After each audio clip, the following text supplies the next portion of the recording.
এখন আপনাদের সামনে মোটিভেশনাল স্পিচ রাখবেন আমাদের এলাকারই প্লে বয়, বিখ্যাত স্বনামধন্য আমাদের এলাকার মেয়েদের ক্রাশ, আন্টিদের ত্রাস, শাকিল ভাই। তো আপনাদের সামনে আসলে বেশি কিছু বলার নেই আমার। আমি জীবনে 3টা জিনিস ফলো করেছি।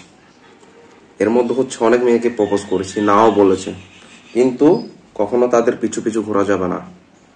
আমি কখনো তাদের পিছু পিছু ঘুরিনি, হাতে পায়ে ধরেছিলাম। আপনাকে রাতে অনেক সময় কল দিবে, আমার যেমন আমাকে কল দিয়েছে। মোবাইলে টাকা রিচার্জ লাগবে, এমবি লাগবে। অ্যাটিটিউড ছিল, অ্যাটিটিউড। কখনো অন্য দোকানে যায়নি, কারণ আমার নিজেরই দোকান আছে। গালটা একটু ফুলা ফুলা দেখছেন আপনারা, গাল। সব বুঝি তো, সব মেয়েরা আমরা দিয়ে ফুলিয়ে দিয়েছে, আমরা সবাই বুঝি। না তেমন কিছু না, থাপ্পড় খেয়ে খেয়ে। কিন্তু কখনো মাথা নত করিনি। আর মেয়েদের সামনে কখনো নরম গলায় কথা বলবেন না। নরম গলায় কথা বলা যাবে না। যত চুপ থাকা যায় ততই ভালো। আর ভাগাও